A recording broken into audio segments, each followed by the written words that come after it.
আসসালামু আলাইকুম, আশা করি আপনারা সবাই ভালো আছেন। এরই মধ্যে কিন্তু চ্যাম্পিয়ন্স ট্রফি 2025-এর আসর শেষ হয়ে গেছে। ভারত এবার চ্যাম্পিয়ন্স ট্রফির চ্যাম্পিয়ন। সবকিছু মিলিয়ে আসলে জার্নিটা কেমন কাটলো, ভারতের ব্যাপারে কথা বলার আগে আমি টিম নিউজিল্যান্ডের ব্যাপারে কথা বলতে চাই। আসলে তাদেরকে আনলাকি বলতে হবে। 2019-এর বিশ্বকাপে ইংল্যান্ডের সাথে কিন্তু তারা জিততে হেরে গেছে। 2025 সালে এসেও চ্যাম্পিয়ন্স ট্রফিটা তাদের হাতের নাগাল থেকে চলে যাচ্ছে।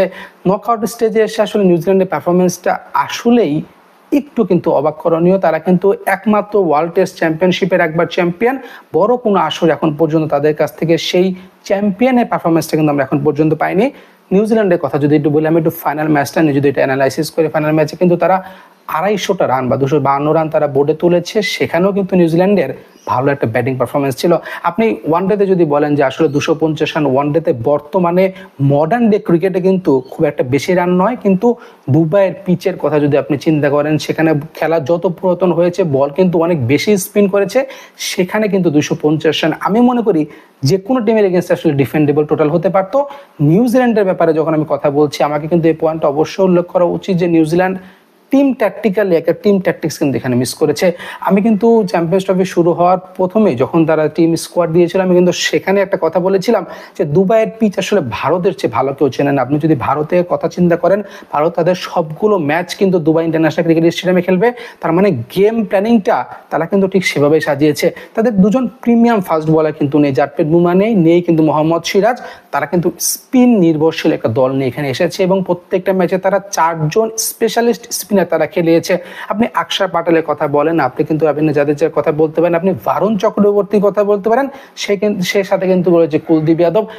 নিউজিল্যান্ড টিমের কথা আমি যে কথাটা বলছিলাম, আসলে নিউজিল্যান্ড টিম আমার কাছে মনে হচ্ছে তারা এখানে একটা ট্যাকটিক্স মিস করেছে। তারা 3 জন প্রিমিয়াম ফাস্ট বলার আসলে এখানে খেলিয়েছে। এই পিচে আমাকে যদি জিজ্ঞেস করেন আসলে নিউজিল্যান্ড কোথায় ম্যাচটা হেরেছে, আমি মনে করি তারা ইশ চৌধুরীকে আসলে মিস করেছে। তার লেগ স্পিনটা, তার গুগলিটা আসলে তার এখানে মিস করেছে। এখন হতে পারে সে ইনজুরির কারণে নেই, হতে পারে সে টিম কম্বিনেশনের কারণে নেই, অনেক রিজন এখানে আসতে পারে।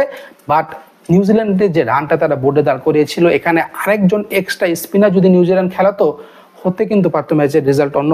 আপনি যদি টিম অ্যানালাইসিসের কথা বলেন, আসলে নিউজিল্যান্ডে কিন্তু 3 জন প্রিমিয়াম স্পিনার তাদের রয়েছে। তাদের মিচেল স্যাটনার রয়েছে, সাথে কিন্তু ব্রেসওয়েল ছিল এবং এর পাশাপাশি কিন্তু রাচিন রবীন্দ্র কিন্তু কালকে হাত ঘুরেছেন। গ্লেন ফিলিপসের কাছ থেকে আমরা বল দেখেছি। একজন প্রিমিয়াম কোয়ালিটি স্পিনার আসলে নিউজিল্যান্ডে এখানে দরকার ছিল। আপনি 252 রান ফাইনাল ম্যাচে যে কোনো পিচে যে কোনো টিমের এগেনস্টে কিন্তু আপনি একটা ভালো টার্গেট দিয়েছেন। এবং যখন বলটা পুরাতন হয়ে যাচ্ছে, আপনি যদি পুরো খেলাটা লক্ষ্য করেন, 15 বা 20 ওভার পর থেকে কিন্তু বলটা অনেক স্পিন করছিল। সেখানে যদি একজন স্পেশালিস্ট স্পিনার থাকতো, স্পেশালি ইস্ট সৌদির মতো একজন স্পেশালিস্ট স্পিনার যা কিন্তু ইন্টারন্যাশনাল ক্রিকেট খেলার অনেক বেশি অভিজ্ঞতা রয়েছে, তার হাত ধরে কিন্তু নিউজিল্যান্ড আরও সফলতা এখানে অর্জন করতে পারতো। সব কিছু মিলিয়ে আপনি যদি টিম কম্বিনেশনের কথা বলেন বা টিম অ্যানালাইসিসের কথা বলেন, আমি বলবো ছোট্ট একটা ট্যাকটিক্স এখানে নিউজিল্যান্ড মিস করেছে।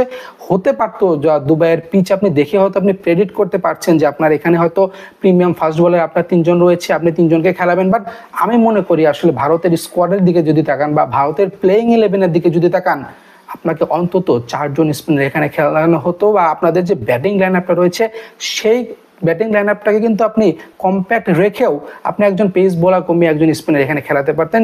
টিম স্ট্র্যাটেজিক্যালি নিউজিল্যান্ড এই জায়গাটা একটু মিস করে গেছে। নিউজিল্যান্ডের টিম পারফরমেন্স কেমন লাগলো through out the champions trophy, তাদের কাছ থেকে আপনারা কেমন পারফরমেন্স পেয়েছেন, সব কিছু কিন্তু অবশ্যই কমেন্ট বক্সে জানাবেন। ধন্যবাদ।